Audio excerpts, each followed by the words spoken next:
Our special guest and eagle expert, David Hancock. Good morning.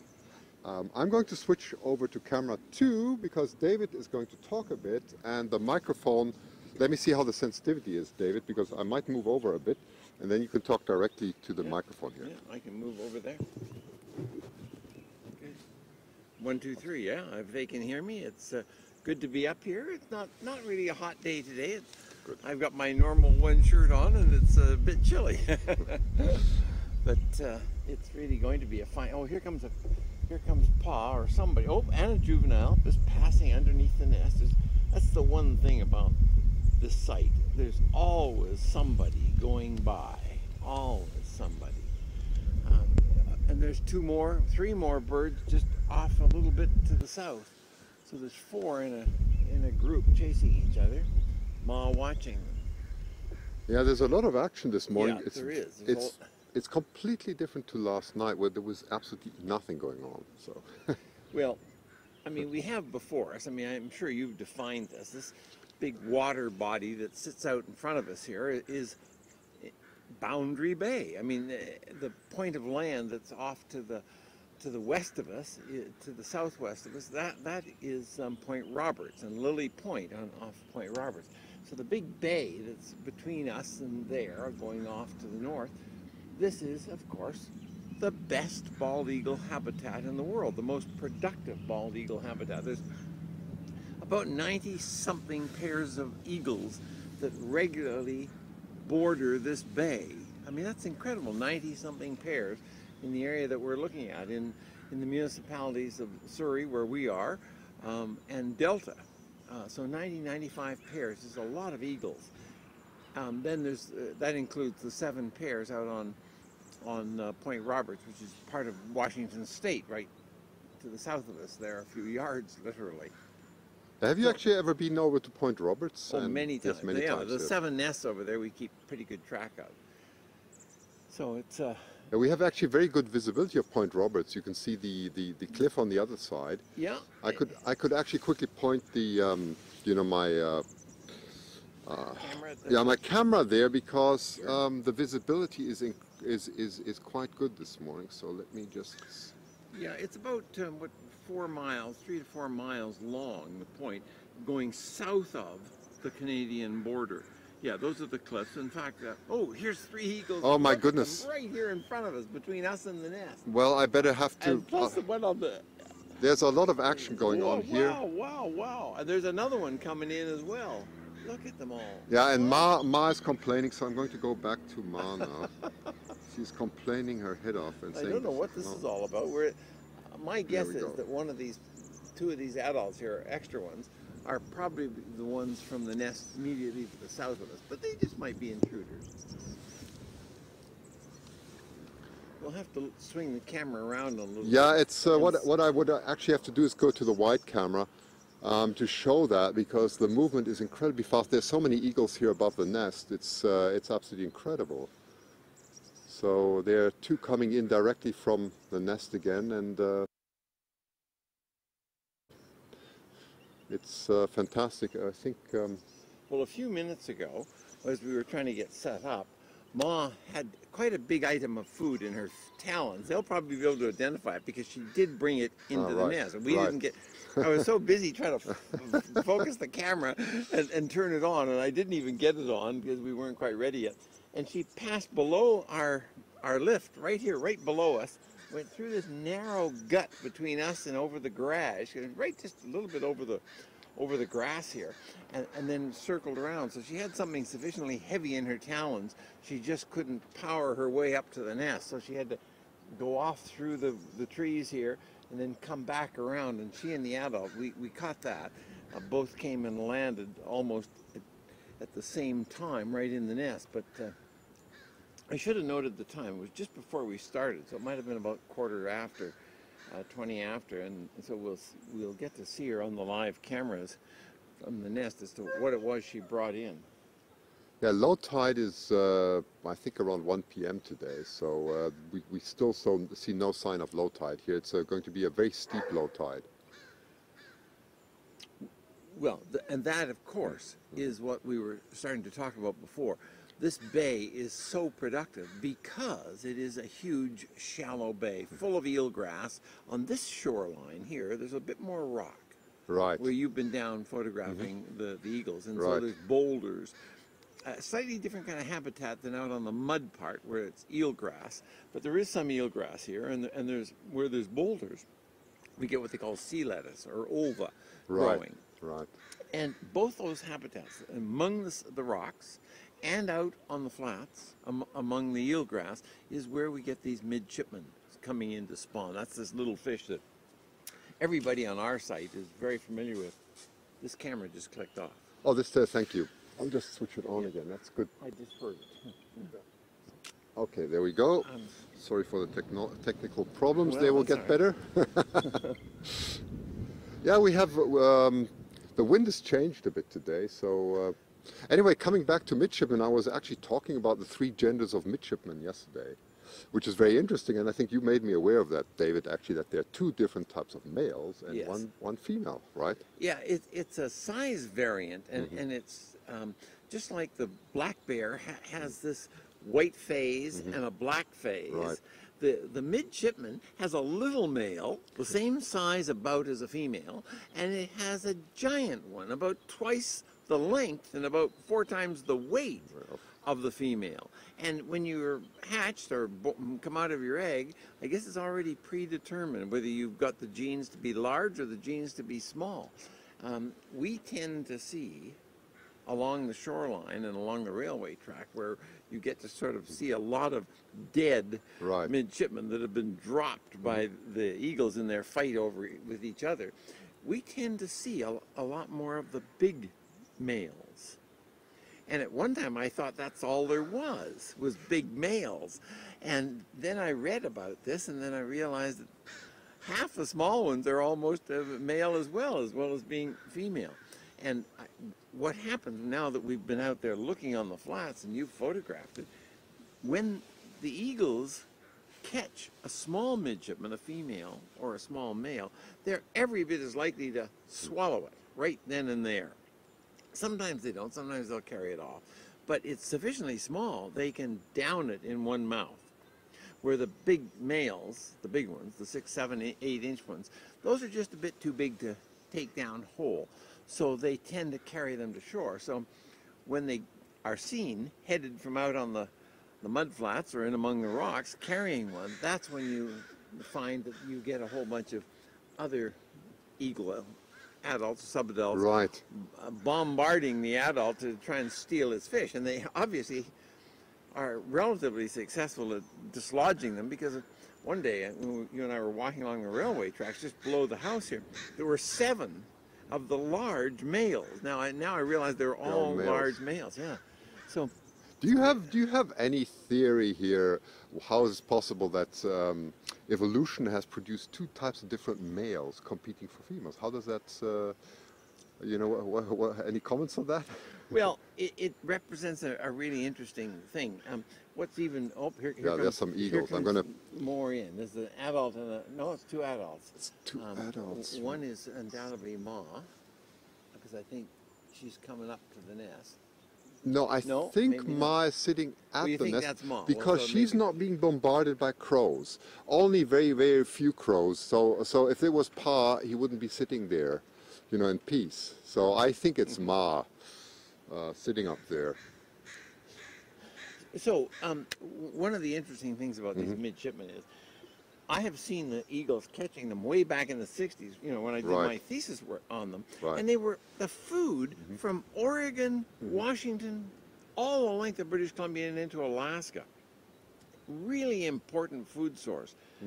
A lot of people don't see it because the fish are so small that not a lot of them survive around frames of them or skeletons of them Right. survive around the nest. So when people are doing food studies, they often miss.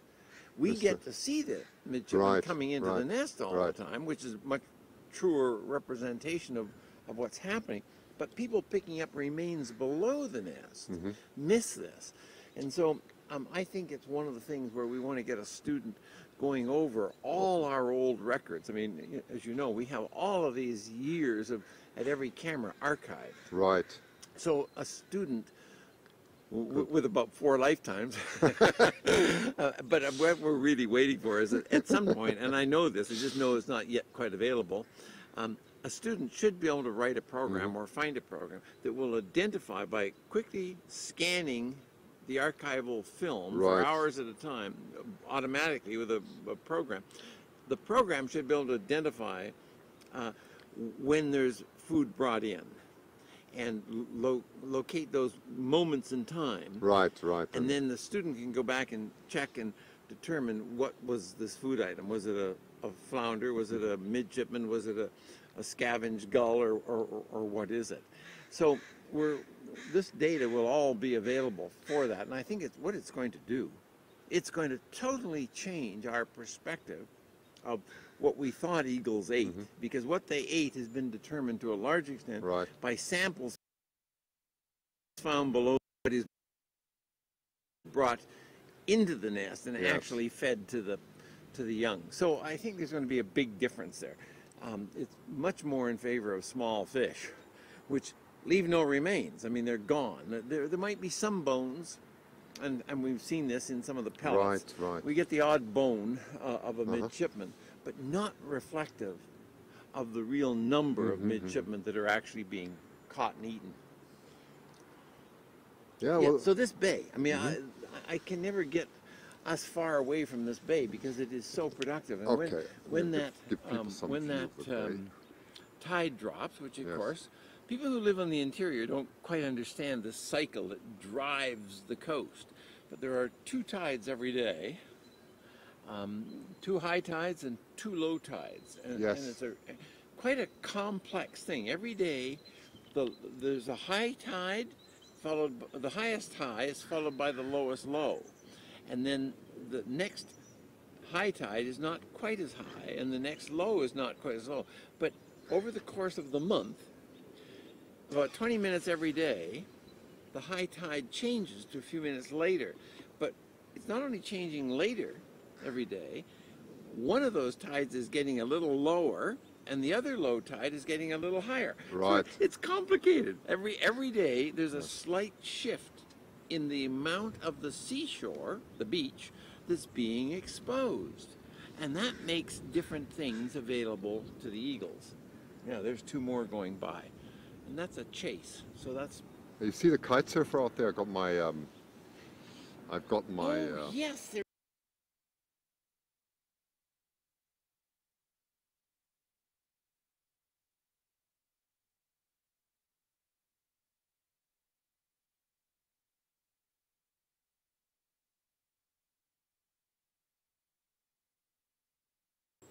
Okay, we're back.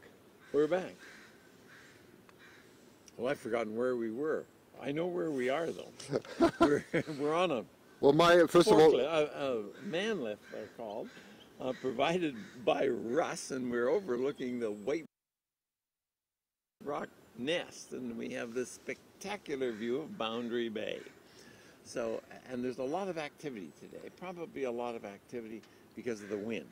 I mean, it excites them. Windsurfer out there, he's excited for exactly the same reason. Yes. Exactly. There's free passage. He's got lift and pull. Right. The eagles get lift and upwards, diving down. They get speed downward. So it's all free movement for them. They don't have to expend much energy, although we've seen quite a few of these adults today driving other adults out of their territory, and that takes a little bit more energy. By the way, if we occasionally lose you, don't worry, I do notice it. Unfortunately, I have to restart the hardware sometimes, which takes 5 minutes. By the way, yesterday I just want to mention that Danny, that's Raptor Man, was very, very helpful. Thank you, Danny, because you gave me some very good advice late last night of how to improve the system. I won't bore people of how we're going to do this, but he's given some really relevant, information from his expertise, and I really appreciate everybody who comes up with good ideas, how we can improve this, especially the chat session, how we can get into interactive sessions going, and we will take all that on board as we improve.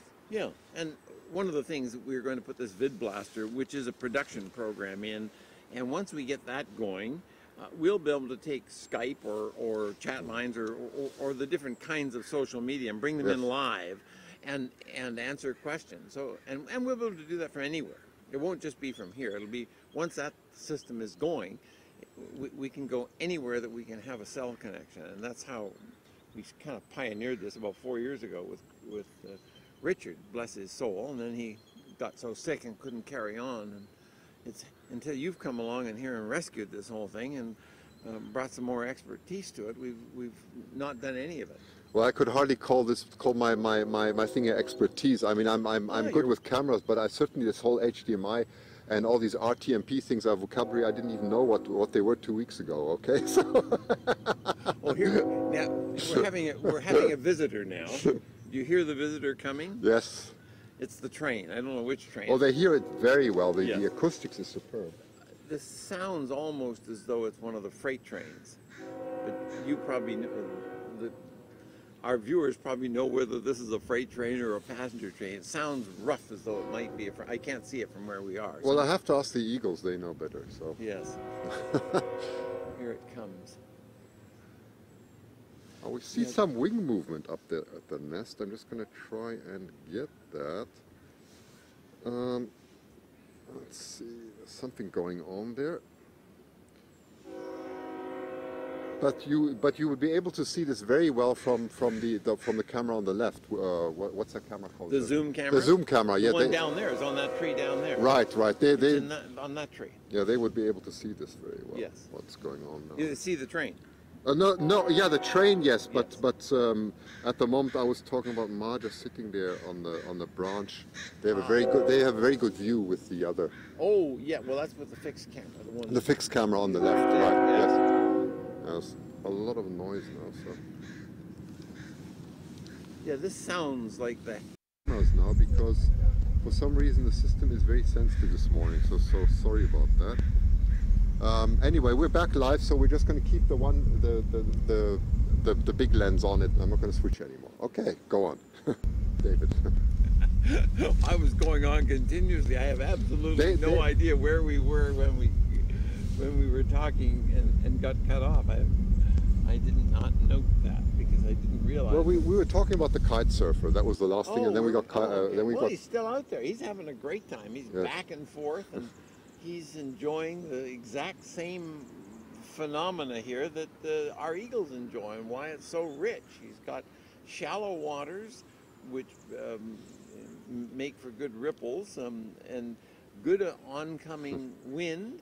And he's just getting his lift from that, and the eagles get the same lift as that wind comes in and hits our shoreline here and goes up the cliff and up the trees. It turns out, since we've been here this morning, the wind has shifted about 15-25 degrees already. It's moving to the south, and so it's coming in more from the south than it was earlier. Yeah, I'm giving them a view now over to Boundary Bay, which is amazing because I can resolve single houses, and if I went up to the maximum resolution, I told them that I once actually saw eagles on with my camera. I can resolve eagles on the opposite side. And that, of course, all those white buildings, that's part of the Boundary Bay Airport. That's the Boundary Bay Airport, and right. Immediately behind that, to the north in a sense, but to the right of the camera, is the Vancouver landfill.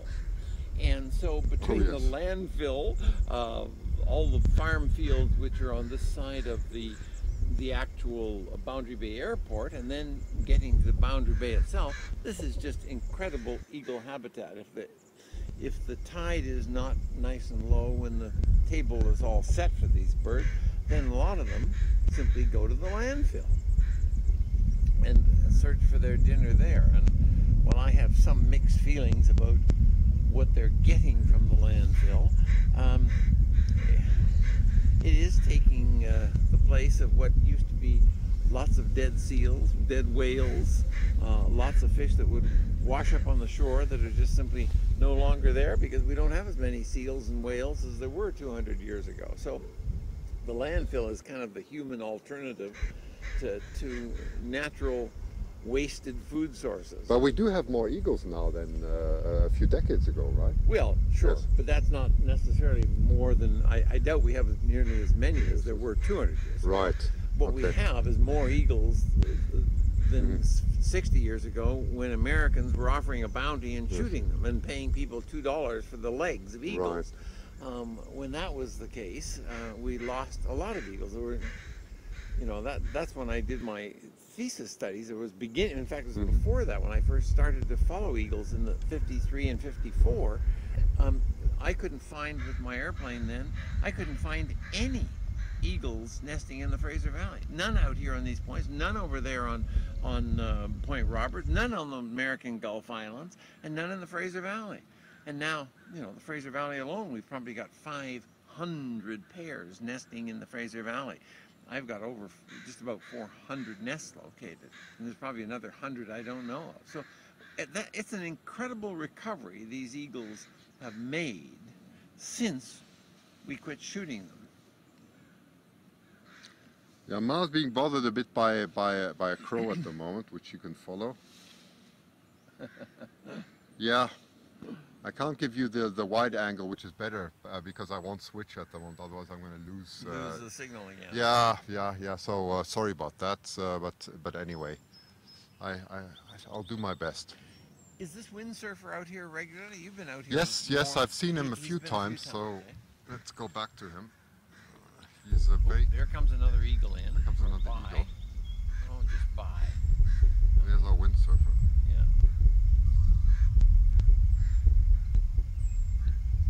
Whee! He's obviously having a ball. There he is. At quite a speed. That's not something I've ever done. Have you ever done anything? No, like not that I've done. No. I've just done windsurfing, but not with a sail. That didn't exist when these things didn't exist. Okay, back to Ma.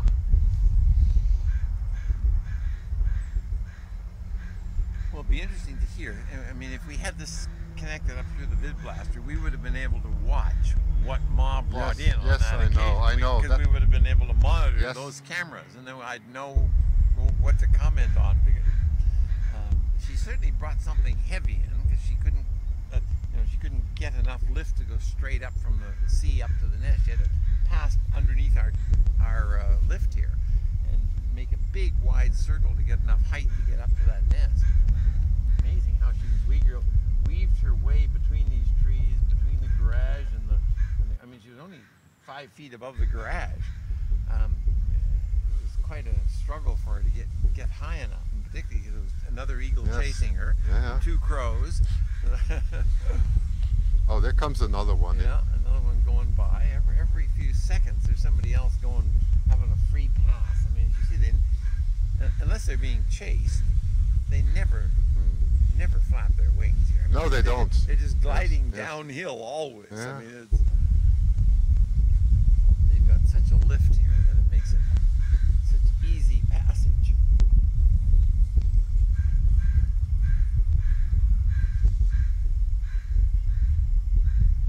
I can see the shoreline is starting to materialize on the far side there. So yeah, I think we've got a fairly good sight here.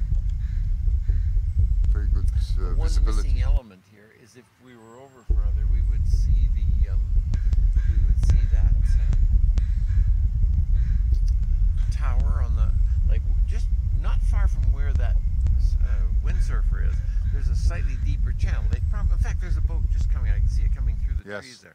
That boat is on the deeper channel, so that when the tide leaves the bay flat and waterless, there is a channel. Boats can still get into the harbor, and on the edge of that channel is a little post with a little rack on top, with about a 4 by 5 foot tower on the top of it, and that's where we're going to put one of the cameras. We've had tried in the last few days to get the fuel cell functional again. We found out that the fuel cell got frozen last year, and it's reduced its capacity by about 40%, which is too bad. So instead of being able to produce enough power to drive 2 cameras, we can only drive 1. So Ken is probably at this very moment trying to get that 1 camera functional on the fuel cell, and then we'll take it out this coming week and put it out there. Yeah, unfortunately, I mean, I've worked with fuel cells before. They're still very sensitive. You know, the catalyst surface there is very sensitive to contamination. So you know, if you don't get pure methanol in there, well, the small sulfur contaminants will destroy the catalyst, and that's what we're still seeing. Oh, wow. We were just dive bombed by the crow. Oh. Well, we took a company called Ensol is the one that was donated, the fuel cell, which was about $12,000 when they donated it to us, the previous owner of the company. And we took it back there this past week, and they've analyzed it, and they've said, well, what happened was we ran out of methanol when it was out on the Chehalis Flats. Because it ran out of methanol, then it got cold in the freezing air, and actually it destroyed parts of the sensitive membrane. So normally they're allowed to go low, 30, 40 below, but they have to have the ability to be functional, so they're generating warmth so they don't freeze. Once we ran out of power or out of methanol, then it allowed it to cool right down and freeze and destroy part of it. But the good news was at least 60% of it is there, and we'll be able to drive one camera. We just won't be able to drive two. But I can't afford to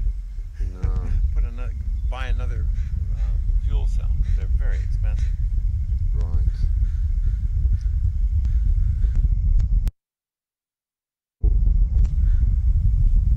Yes, today is our calendar. We've been gathering up all the monthly, the different big images to go on the calendar. Okay.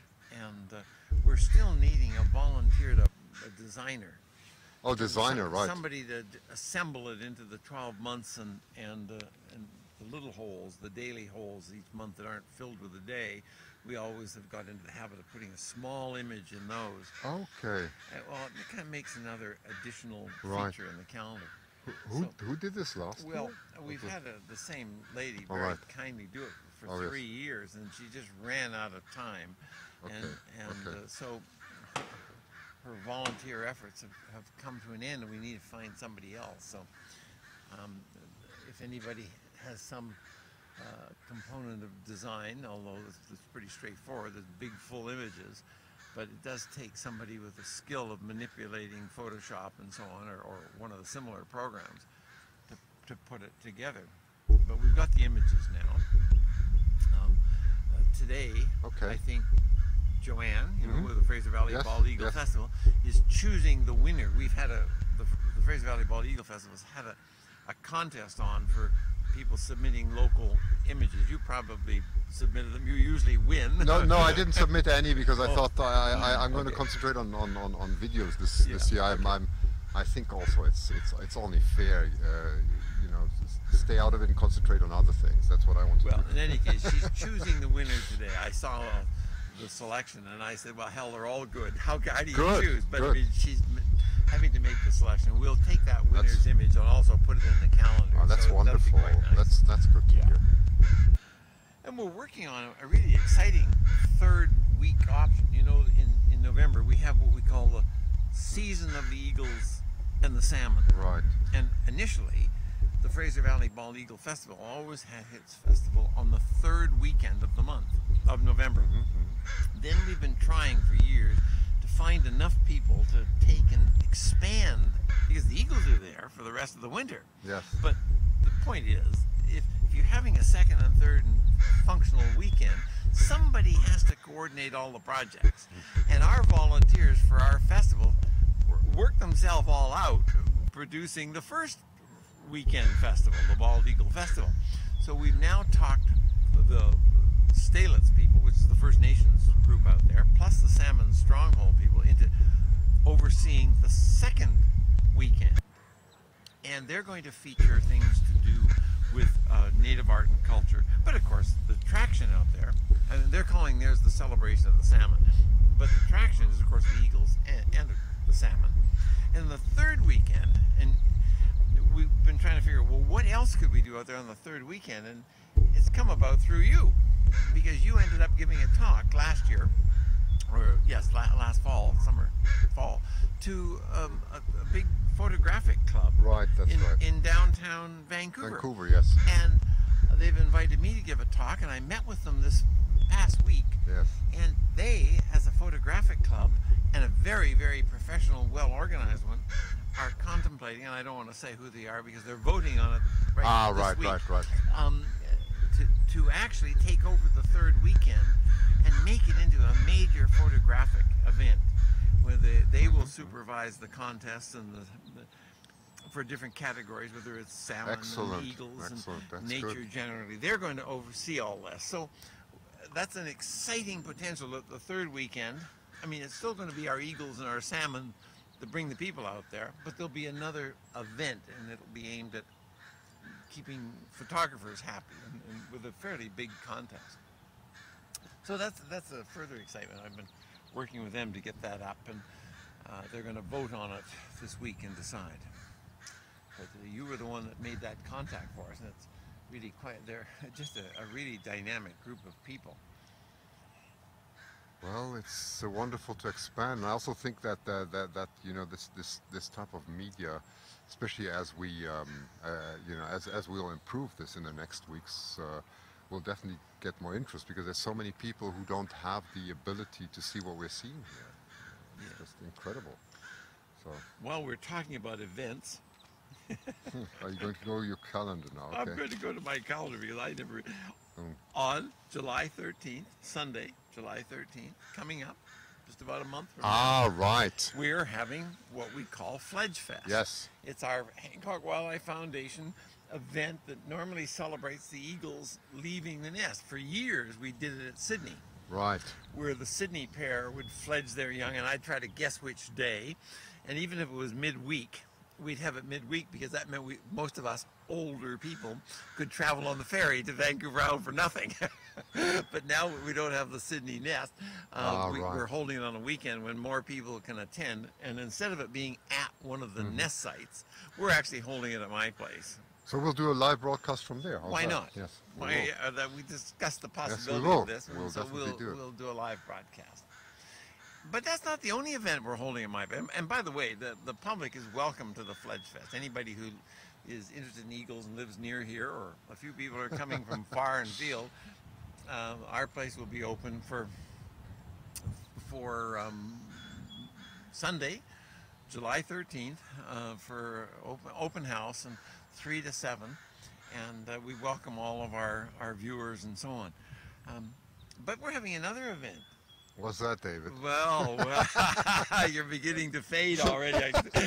Quit shaking with your knees. The other event that's taking place at my place, which of course is a very private event, but it happens to be Rosanna and Christian are getting married at our place. Yeah, we're getting married. That's right. By golly, no longer this living in sin. You're going to get married. That's a big, big, courageous jump. Good for you. Good for you. You know, so that's what I was going to be doing this morning, because we had one of those little natural things that happens in houses.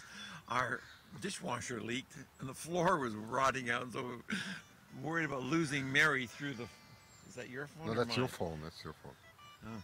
Now we can see the little ones there getting a bit active now. Karen. Karen, hi. But you're live now, okay? We're live. So careful.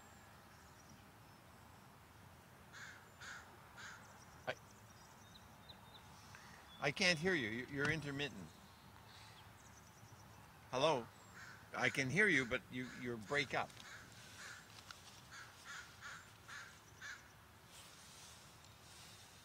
Yes, to let you know. Right.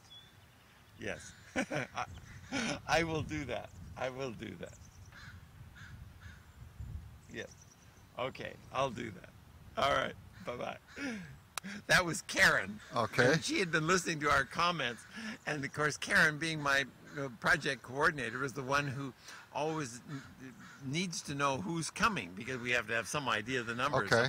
Karen, I see. Karen reminded me that make sure the people notify her, and of course it mentions on our website about Fledge Fest, and it does say there to contact Karen. So how many were we last year? It was quite I a don't few. know, 100, yeah, somewhere like that. So whatever. Whatever. I mean, Well, it's a lot of whatever. I think Karen will kill you when you say whatever. It'd be more like me married than it wants to kill me. I get to play and talk to people. They do the work. Yeah, right. Yes. I've been accused of that before. Now I see two crows sitting on top there. Yeah, just above there. And that's what they do all day. Yes, wonderful. You've probably moved the camera over, and you can see the one camera that's in the nest tree. It's a little bit to the right, or yeah, I did show them that yesterday with the wire, but I'm not going to do it today because I'm going to lose them. The other camera, which is in the tree slightly to the left or to the south, it has both a fixed camera, which is the one that they're probably watching right now live, and it also has a PTZ camera. But unfortunately, when we put that PTZ camera in, we tested it, it worked fine. And when we finally came later in October to make it run live, be darned if something had gone wrong in it. And so that PTZ is the one that doesn't work. The PTZ that does work is in another tree a little bit lower down. So that's too bad. That would have been the perfect PTZ to have because it looks straight into the nest, and we could have done close-ups of the chicks being fed and the whole thing, which was our intent. But, well, it worked when we set it in, and it isn't working shortly thereafter. So it's just can't do anything about it until we go up and replace it. That's what we'll have to do this July, August. We'll go up and replace the whole camera, and with a new camera and line to make sure it works. So anyway, so coming back to the calendar, it's important that we find someone who can volunteer. Yes. Well, we call it design. So basically, what is required, there are different types of software. Let me just explain. So anybody who knows this, it's not so much Photoshop, but it's the Adobe InDesign type of thing where you can really manipulate the structure of each of the calendar pages. Okay, that's what we're looking for. And in the end, what we do is we put whatever their design program is, we convert it to a high-res PDF. That's it. And the printers just print this all from a high-res PDF, so it's pretty straightforward. And of course, we pay to get the printing and everything done. But we were always hopeful to find a volunteer to assemble it for us. Yes.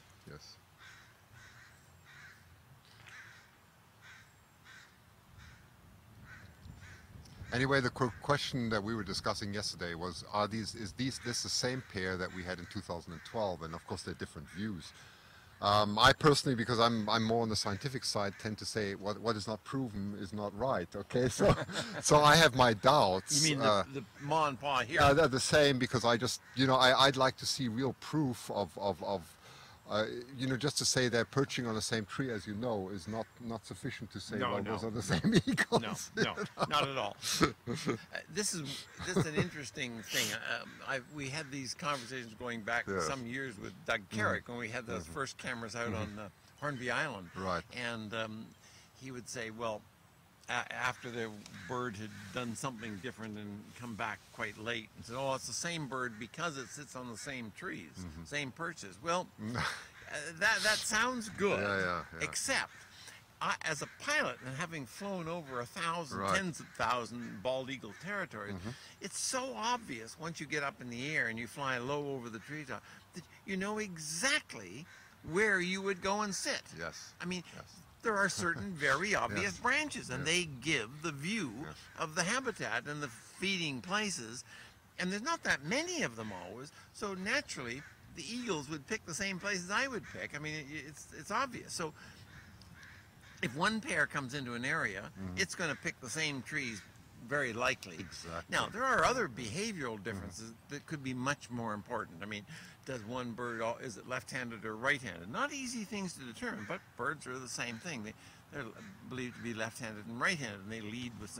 But more importantly, the ways of distinguishing one bird from another is usually little characteristics like a tick of dark, one feather that didn't get mold and stays brown, and it's always in the same spot on the head, and little distinctions like that, those are important things to be able to say, ah, that's the same female or the same male.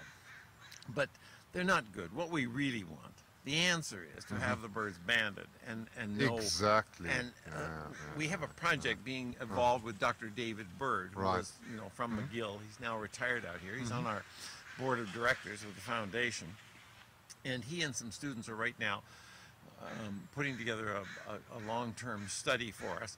And we hope to undertake banding a bunch of birds. I mean, we have this incredible resource of eagles at the landfill. We're looking at right there. There's the landfill behind the bay. And when we get, 300, 500, 15, 1,800 eagles, they're pretty susceptible to being caught, as you and I know. So if we were to band a bunch of birds, the challenge is not just banding them. The real challenge comes from we need to put satellite markers on them so we can really track where they go. I mean, that's the other really fascinating thing about all these eagles. There'll be not a single eagle in this lower mainland in August and September. And then we'll have probably 35,000 eagles, 35,000, that's my guess, that pass through here in the course of the winter. So where are they all coming and going from? Well, we know some of the California birds in Oregon, because the odd one has been satellite. They pass up through here. So the California birds are passing here, and then they're passing going north, they're passing going south. We know that when you get 5,000 or 10,000 birds at one time, like in Harrison, or 5,000 around here, that, my goodness, they got to come from somewhere. They didn't all nest right here, so they're coming out of the north somewhere. But we just don't know where these places are. And it would really be nice to have a goodly number of these birds with tracking devices on them, so that we could. And there's several kinds. There's satellite tracking, and there's GPS tracking now, and there's several different technologies. What's your estimate of the total bald eagle population for North America? I don't know about the eastern ones, but we've probably got 100,000 at least on the west side. Wow. Yeah, there's probably 75 to 100,000 eagles. So it's a good population now. They're doing very well. That's a beautiful day here. Yes, we're getting a nice blue sky now. Wonderful. Yeah.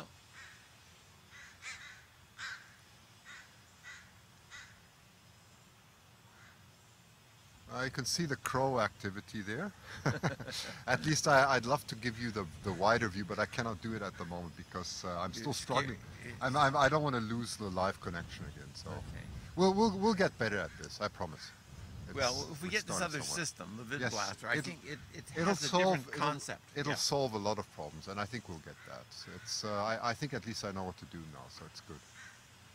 We had the older version of the program, if you recall, that Richard had, and we tried getting it going, and the new camera connections, because that program was 4.5, 5 years old. So we've gone and invested $1,500 in the new one, and we've just got it on our laptop. We've upgraded the laptop. Yeah. Ooh, here comes, coming very close. Here comes a juvenile. There comes a juvenile very close, and I think Ma or Pa, who's sitting there, I think it's Ma, is getting quite upset. So you can see her turning her head right above the nest now. I wish. Oh, now it's getting angry. Let me show you this. Here comes another one in too. Oh, now it's going. No, they went off again. Well, my own hypothesis is this could very well be, one of the young. Yeah, one of the young. Why, why would they come so close? They're definitely, I would say, taking a risk here. Yeah, taking a hell of a risk, and it's just amazing. I'm sorry I can't show you this at the moment because it's going to be very difficult. It's flying right above our heads now, so I can't point upwards. But looks like a 2-year-old, right? Yeah, yeah.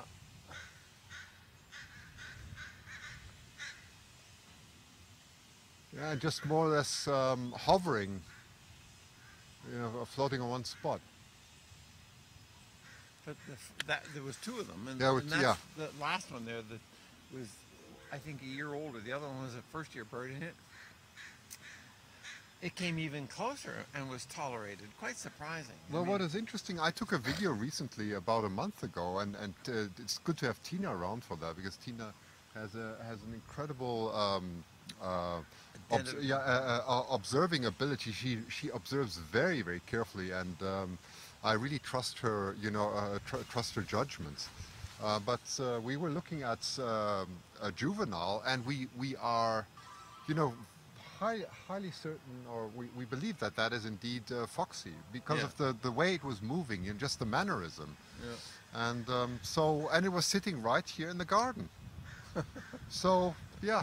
Well, there is this great differential of tolerance, and you can't help but wonder if they're so tolerant to one bird versus another. Another, yes, right. It must surely be recognition. Yes. I mean, and why not? I mean, why not? Well, crows can recognize eagles. They can, I mean, so absolutely, and they recognize each other. You get a group of 50 around here, and it looks chaotic to you and I, and they know every one of them. Yes. So why would they not know their young from earlier? Right. Even though they go off on separate migrations, in which we're now of the few records where we've seen them banded, we know they go to different places. When the adults abandon the young, we know the young go to a different spot. But it isn't that long before they're all back again, and there seems to be this winter tolerance by the adults of some specific young, where they're not tolerant of others. So right. it may well be that it's tolerance of their own offspring. Here comes another train. This is the third one since we've been up here. But it's incredibly beautiful light now. It is. Let me show you this beautiful kite surfer again. If I can do that. Oh yes, there's the kite just surfer. amazing. He's very he or she, I don't know who, but it's very. Oops! Don't shake so much, David. Sorry. The problem is if I'm moving this thing, it's very sensitive, unfortunately. So there we go. Just follow that one.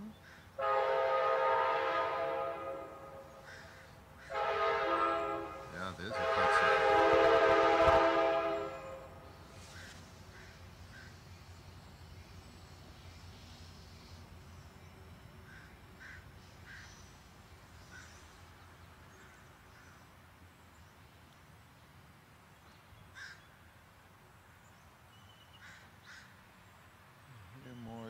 Coming. Here you are. Yeah, we'll get this. We'll get this all. We'll get this all set up better here.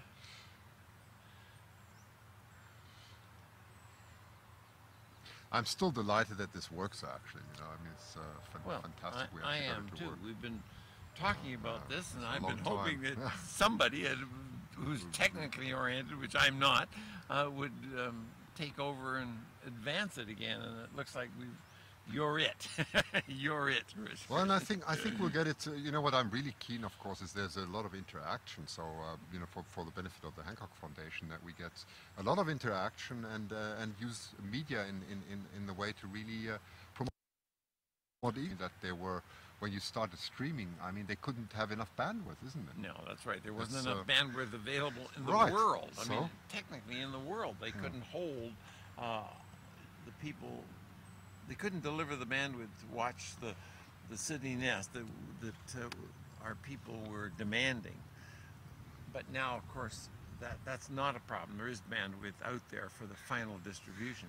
We sometimes have problems here where it's a different concept of bandwidth. We're talking about the bandwidth of one connection from Shaw to our cameras. That's right. And we just send one signal from here to Wild Earth, who then is responsible for dividing that up literally and giving a connection to anybody around the world who then wants it from their servers. But we just have to deliver one good signal from here to the web, which goes to Wild Earth. And I think at the moment, Wild Earth, you were talking to Peter the other day.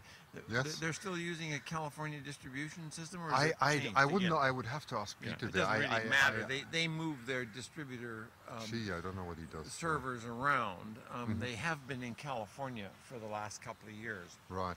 Before that, they were in Germany and Holland and different places to serve the world demand. Oh, the light is really beautiful up there on the nest now. Yeah. It's incredible. Oh, there's the chick. Is that? Yeah. I could just see him Yeah, they're not very active as yet, but I think in 2-3 weeks they'll be very active. Yeah, they will. I think last year they fledged not last year, sorry, 2 years ago. Yeah. They fledged. No fledging last year because they failed. Yeah. They fledged mid-July, and I think we're a little bit later this year. Yeah. So probably around 20th of July. Who knows? We'll see. Oh yeah, the low tide's beginning to show now. If you see them. Yeah, you can see some I'm going of to the show rocks, them the rocks right down here. And there goes a and bird. He may actually be going to go down to those rocks. He's going yes. along there. Well, as the eagles will go down soon, I will. Let me just see if we can focus in on some rocks that we see at the moment. Nothing interesting as such, but just to give you an idea of how low tide is slowly coming in here. And they would usually be occupied by eagles. My guess is today, this low tide that's going to come up about 1 o'clock is going to be the second low tide, and it's going to be the high.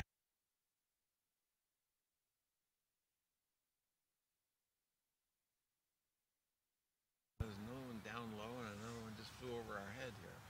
Yeah, there's a lot of traffic. They're getting ready. They're hungry. Yeah, they're getting hungry. It's a Sunday brunch. It's Father's Day, so I mean, come on, you know. Look at this one right here. You probably flew right by your camera there. Yeah, it's very possible. Yeah, I hope to get some better shots later as you know, as the tide goes lower. But the activity is definitely increasing here. Oh my goodness, there's so much flying going on. Yeah. Oh, this might coming into the nest. They're coming into the nest. Hang on. This one's coming in. Okay, let me just try and focus in quickly. There we go. There we go. You got it nicely. Okay. Did you get it flying in? Yes, I did. Good I was for just you. on time. I'm getting better at this. Yeah, good for Because you. it's very difficult moving a large lens. But they actually saw it. Good. Now, I think she had something in her talons, didn't she?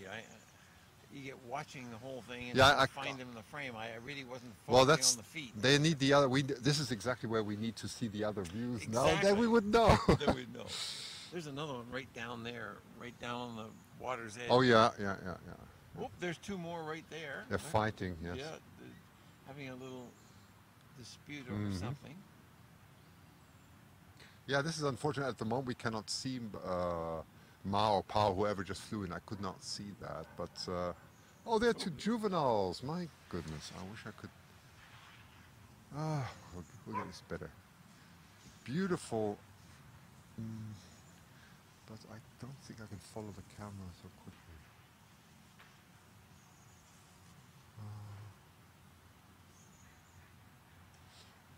Yeah, there'll be a lot more activity.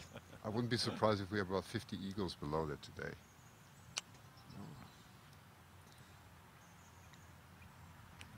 And you'd think our windsurfer would be getting tired out there because that's not. That's a new windsurfer, by the way. That's a kite surfer. They're not windsurfers. They're kite surfers, right? Yeah, kite. And that's a new kite surfer out there. Different colored kite? Sorry? Yes, a different color. The other one was yellow, as far as I recall. On the inside, it was blue and. Or am I wrong? Maybe some people. No, maybe is that the same one? Is that the same one? Could be the same one. Maybe it's just as you say, the inside of the kite. It's going at quite a speed here. Going to disappear behind the trees now. There he goes.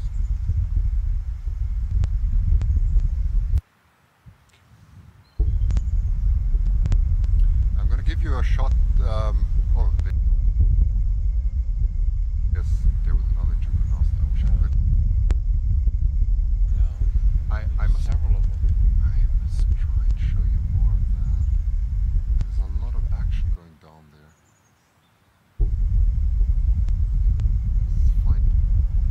There's one. Yeah. Two right Yeah, I'm just showing them one. Just below the nest. Yeah, there we are.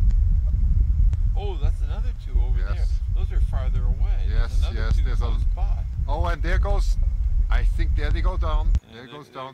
right after him, or mom. Yeah, yeah. Or he's just going to get. No, he's going to catch something. Hang on. I don't know if I can get him in flight.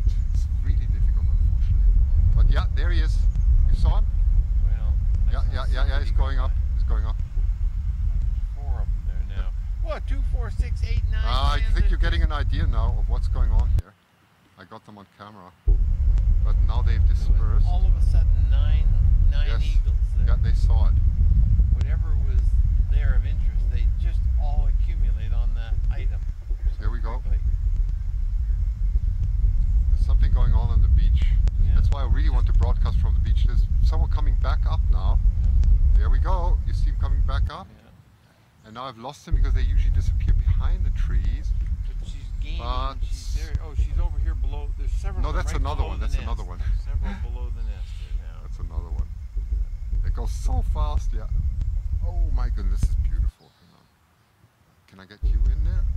Oh, no, you're too fast. No, you're too fast for me. Sheesh. Sorry about all that. Don't get seasick on the other side. I apologize for this.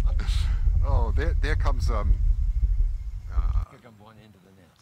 coming back into the Yeah. nest. Oh, I'm too slow. There we go. I didn't have it in focus, unfortunately. Okay.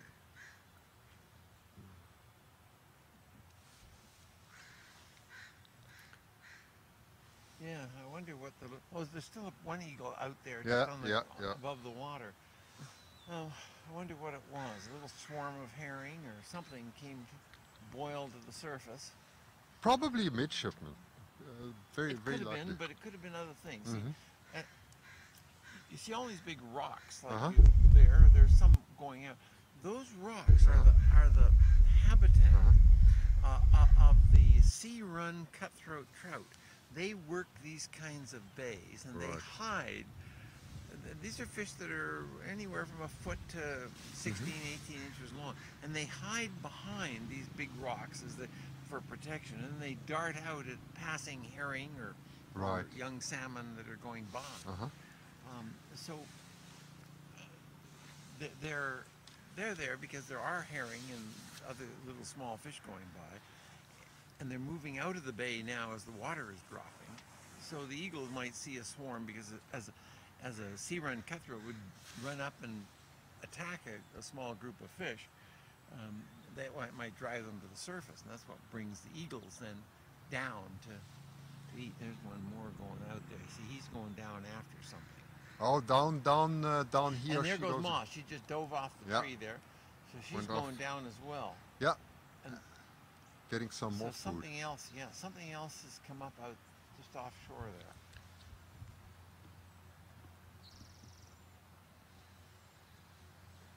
But it wasn't like last time where there was 9 in one shot. Here comes another one coming in from over here.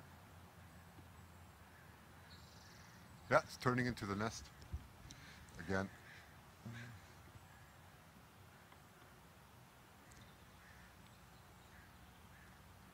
There we go. So you can see the amount of traffic going on here. It's just incredible.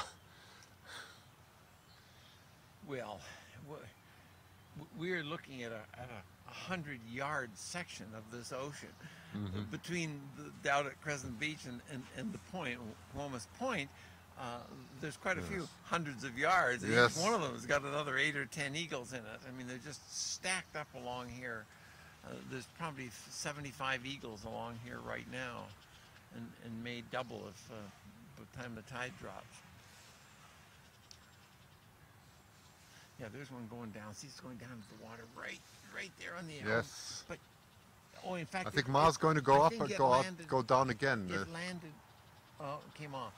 Oh, there's another one too. It's landing on the beginning of the exposed rocks down there. Yes, There's yes, some yes. rocks just coming up down Yeah. where they are. So they're already trying to find the exposed Yes. beaches down there. Yeah, we'll.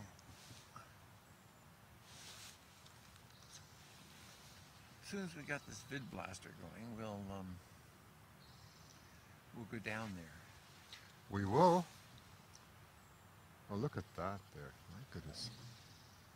seeing all that. Unfortunately, it's difficult to describe this. I wish we could show what we're actually seeing, but I need the wide angle camera for that, which I cannot operate at the moment, sorry. But we'll get there.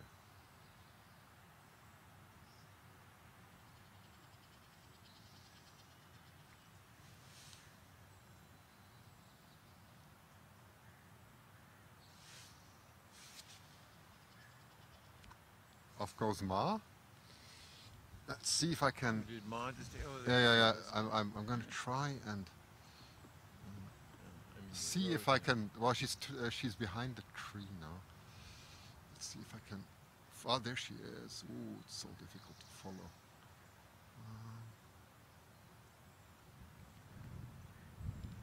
Oh, she's behind the tree now. So they're more or less taking a direct route up to the nest because of the strong wind today. So we have to wait a bit. And I think she'll probably be returning in 1 or 2 minutes. Usually does.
Yeah, we're looking at Boundary Bay Airport, right across there. Quite a wind. Yeah, now. Boundary Bay is an interesting airport because it does sit right on the edge of Vancouver, but it doesn't get a lot of main commercial traffic. It sits so close they try to discourage that. But it does have a whole bunch of small independent commercial operations, big helicopter service companies.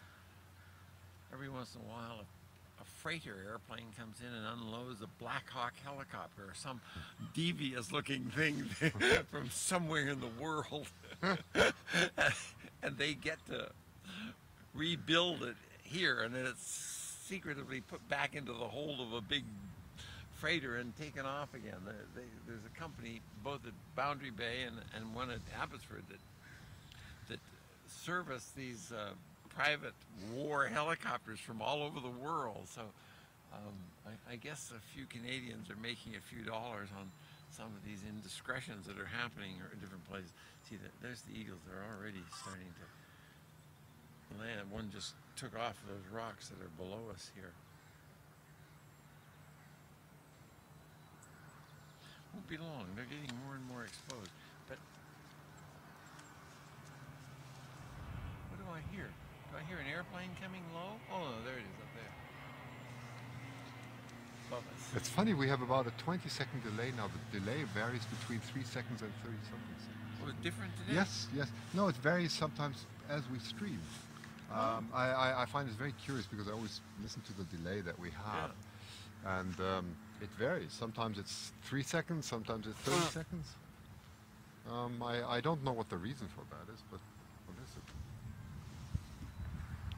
There's an eagle up there. Let me see. Sorry if I can just get this one up there on this. Gee.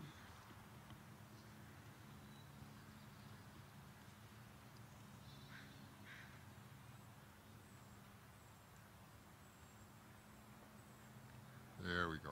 Finally I found it. It's not easy to find.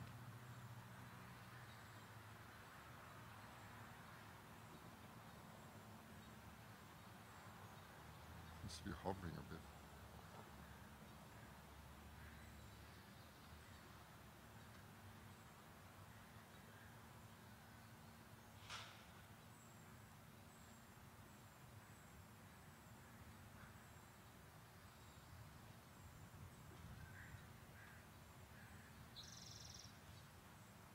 Now I lost it, unfortunately. Yeah, It's there's another one coming right up behind the tree here.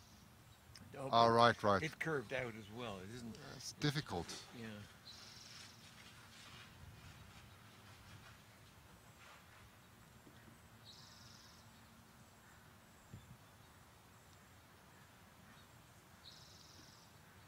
I need to get a type of shade, screen that has a sunshade. That can. Well, you know the one I have in Yes, the car. yes. It does. Yeah, I think I need that because You do it's really. going to be impossible otherwise to see anything. Let's see, go back to the nest. But nobody there at the moment. No.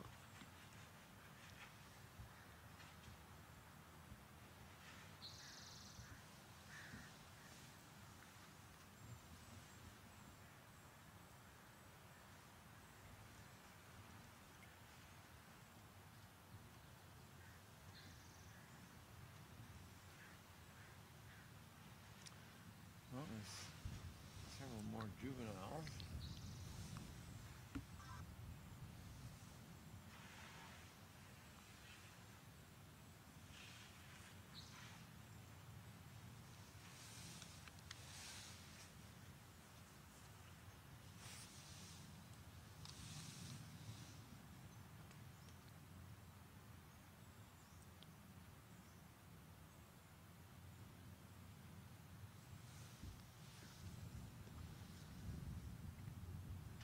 A beautiful wind today. It's Yeah, incredible. It Should go down excites to the them. beach later because it's going to be fabulous for photography.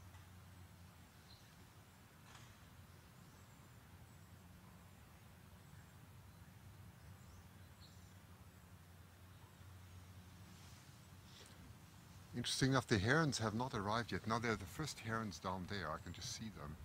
They're usually the sign of low tide when the herons Yeah, arrive. yeah, absolutely.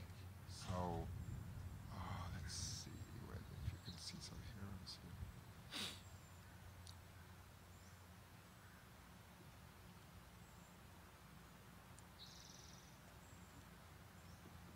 Yeah, there come the herons.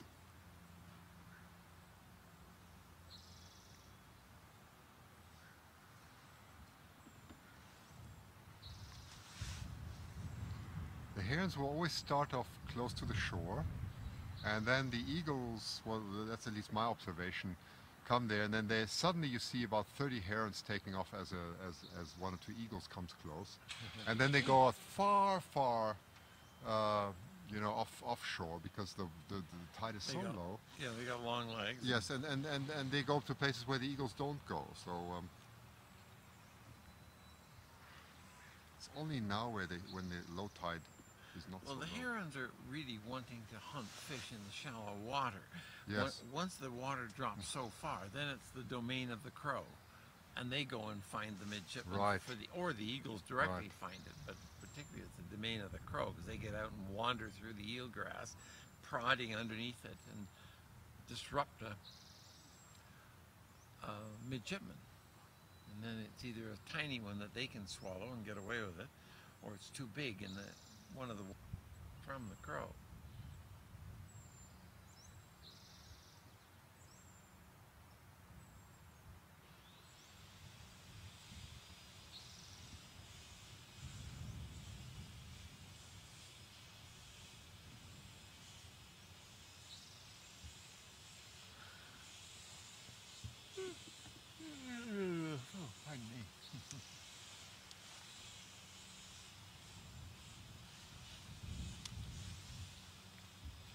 see all the herons moving in now. Quite a few. Oh yeah. Is that herons there? Yeah, I'm going to try and zoom in.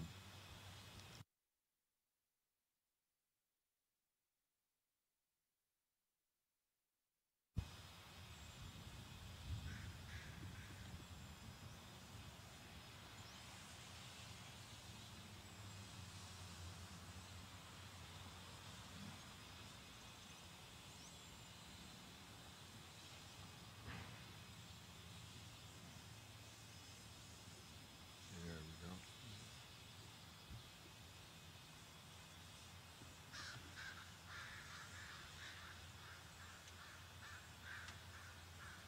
Oops, you have to hold base. I'm going at 60 times magnification now. Okay. There's a heron.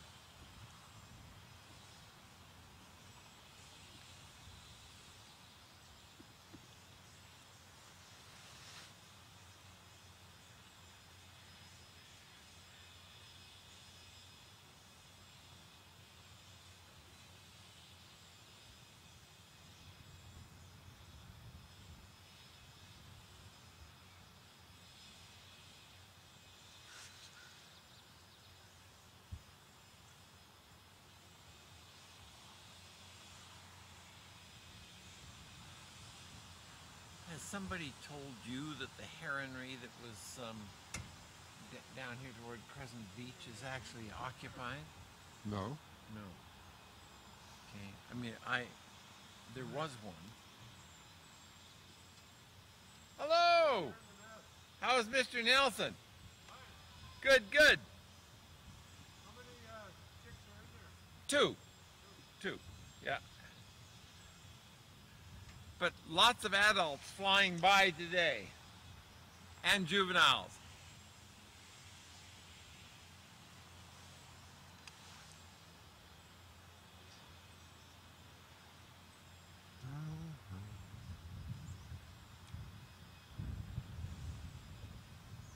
Oh, there's an eagle landing finally. Now I can show you something on the beach. Hang on. Oh yeah. David, I'm just going to show them this now. This is, I'm only at exceptionally high magnification now, so this may be too high, but I'm just going to switch.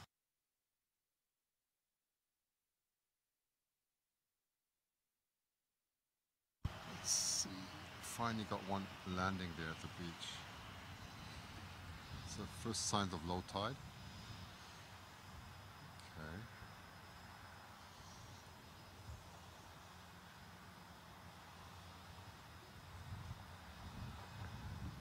See if we can magnify that in now.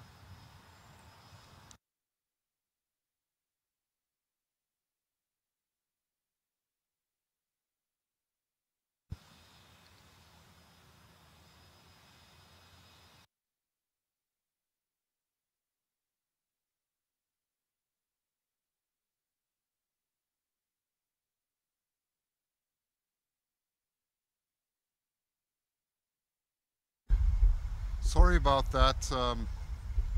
Very sensitive technology. There goes Dad down. Oh, now they're taking both off, so we just lost those two.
another look at those herons, because they've really, there's so many now.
Yeah, if you see the occasional brightening up of the screen, that's because I'm focusing.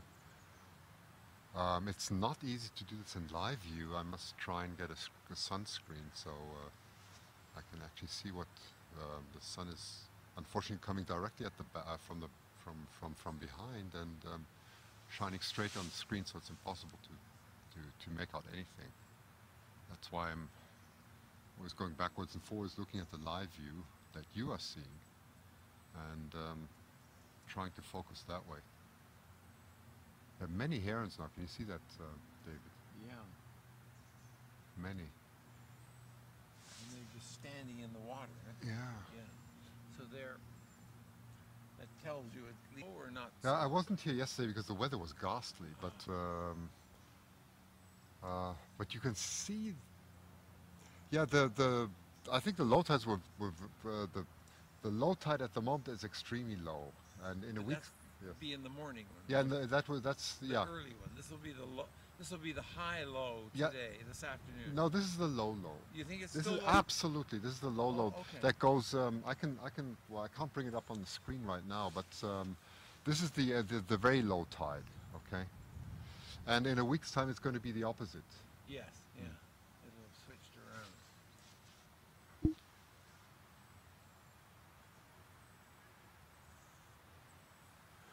But that's only the beginning. I think it's around 1 p.m. I should Google it. And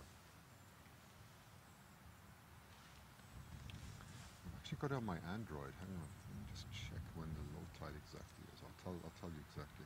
And tell me what the actual footage is on it. Sure.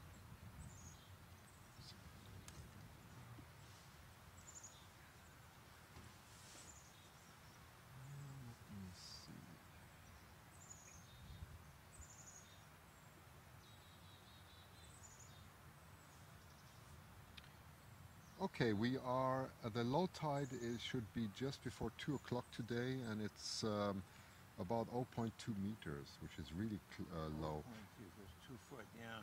It's very, very low. And the high low tide was at 4 a.m. or 2 a.m., sorry, 2 a.m. this morning. And what was it? Oh, that's at 3 meters. Right, so that was the high low. Yeah, that was the high low. And this is the low low. This is the low low, that's it, yes. I think it's August when the low will be early morning. I mean, like 9, 10 o'clock. I mean, a good time in the morning. Yes.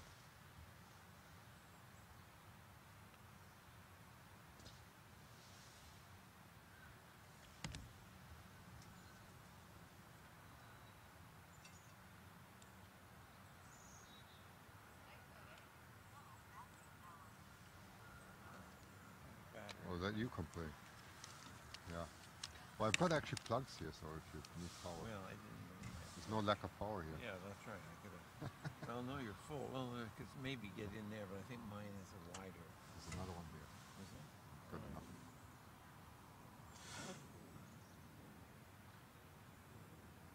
Oh, that's in the car.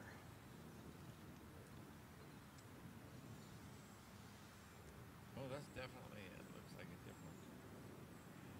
Well, that's really yellow. So maybe it is the same one. I haven't looked at it with the microscope.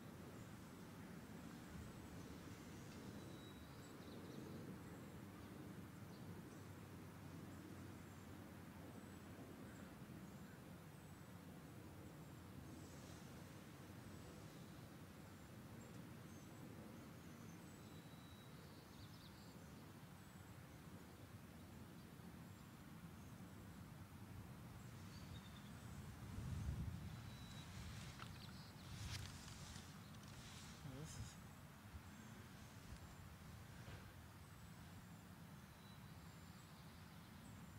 One of the things that you've been documenting that was visible coincidentally that you were looking at the midshipman. Oh. When I was reviewing your footage, there going past an eagle Yes. working on a midshipman was the fin of a Of shark. Shark, that's right. What we call dogfish locally. Yes. Some people call it the sand shark. And they were going up into the very shallow little 6-7 inch water rivulets that cut through this bay. Yes, yes. And I That's think right. they're personally hunting the midshipman the same as the eagles are. And every once in a while, an eagle will grab one of these dogfish. I mean, it's a big challenge for an eagle because the dogfish skin is so tough, so sandpapery, Yes. that they can't tear it open. But they can, if they're really clever, go in and tear at the gill Gills, slit. which they do, yes. Yeah, Yes, they do. and they damage the shark sufficiently that, well, I've seen them eventually work their way in and begin to eat dogfish. And I think, well, I've found dogfish all up and down the coast over the years, for 60 years. It never occurred to me the dogfish were in these shallows to hunt midshipmen, but now I suspect they are. I thought they were kind of a by-kill, because every fisherman, whether he catches it on a hook or in a trawl or in a crab pot, usually always so dislikes the eagles, the dogfish, that that's they right. gut them and leave them to die. And then they would simply wash ashore and become potentially eagle food. And I've seen eagles eating them, but it never occurred to me they were actually catching them in the shallow waters as the dogfish were actually hunting for midshipmen. So we need to get some student to really work that. And this would be a perfect place for the student to study that out here.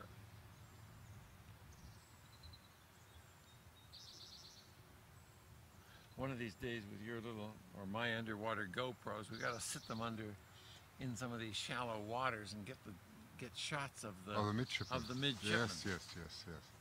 The lady just up the road here who lives below this other nest, the next nest, she made a little video the other day. I think we've got it mounted on our site, and she did about the beach. Right, right. And as a promotion for people to go to the beach. And she has a very nice couple of shots of midshipmen swimming across the tide pool. And now what she has are shots of the large male, the bigger one, about 8 inches. But a great shot of it in a nice clear tide pool. What's interesting now at the moment is exactly what I thought would happen, is that the eagle's flying very close to the herons, and the herons are getting uncomfortable. So I wouldn't be surprised if in a few minutes all the herons take off. I don't know if one can actually see any herons on the camera, because unfortunately the sun is so tough here. This is, you cannot actually see what they're seeing. Yeah, there is a heron there. They don't see very much because the magnification is too high. That's a problem actually. I should see a much wider field. This is better with a 200mm lens, which I'm not going to touch at the moment. Oop, there's a whole bunch of eagles right there coming up. They're just to the left of the heron. Yes, that's exactly right. So, in fact, those herons, just as you predicted, left. yes.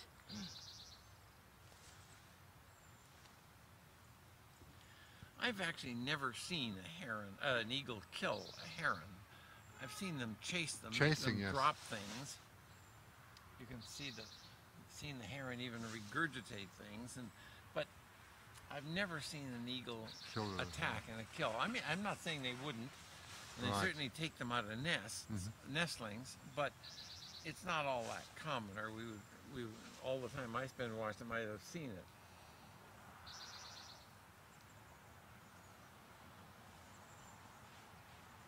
Well, the herons have left now. Did they all leave on this? Well, I cannot see it, but No, it seems like they all took yeah, off. well, that's exactly what happened. Yeah, the eagles are coming in. I think it would be great actually to go closer there somehow that we can get a Just better view. stand on Yeah, the, because we get a much better, you know, or we move the on the- crane more over there and then we get a direct view down, okay? or even just go and stand on the boardwalk over there. Yeah, of course, but it's just I have Oh, to you've got take- everything I have already to take set my- here. I could do it, but I just have to take the equipment there. Nothing's impossible, okay? But that board is not fixed. I mean, No, everything it's not would stay fixed. on the board, couldn't it? Yeah, it can. Everything's possible. Well, maybe we'll do that. Let's see what we can do. Okay, so what we're going to do now is, let me see if they're still on. Yeah, we're going to sign off for about 15-20 minutes. Or longer. Well, I hope not. And try and see if I can get the equipment directly looking downwards.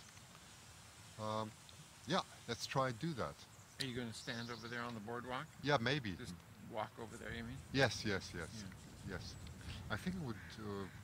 Yeah, let's see what we can do. Okay. So well, I can leave the camera on right now. It's just going to be a bit really shaky now, as we are Very going to go shaky if you're down with a going down. lift.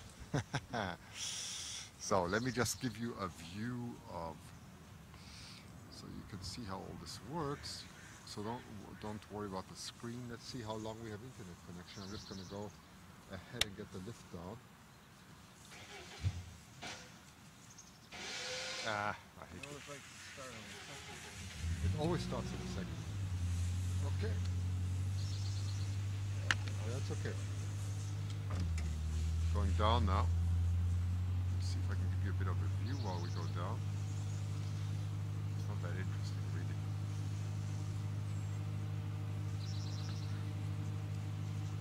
Still broadcast. Whoops.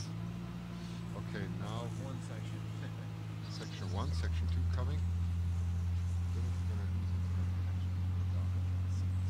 I can't see what's going on, so I better put on headphones. Oh no, we still got it.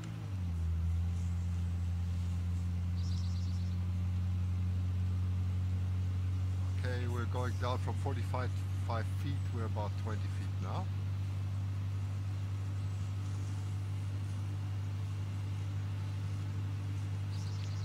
Not that you're going to see any difference. I'm pointing straight at Point Roberts there.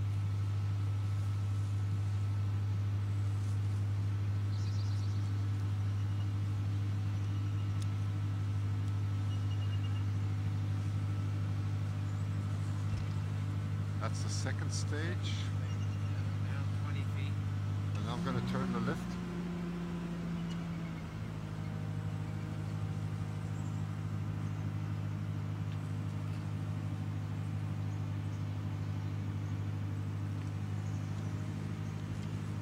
More.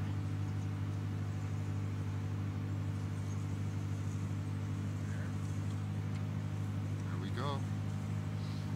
Turn the camera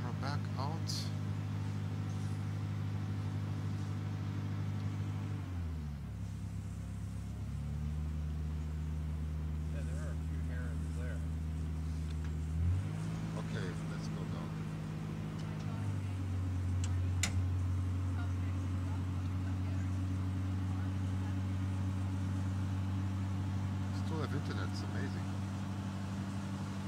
Didn't lose the connection. But Eh? it hasn't lost the connection. No.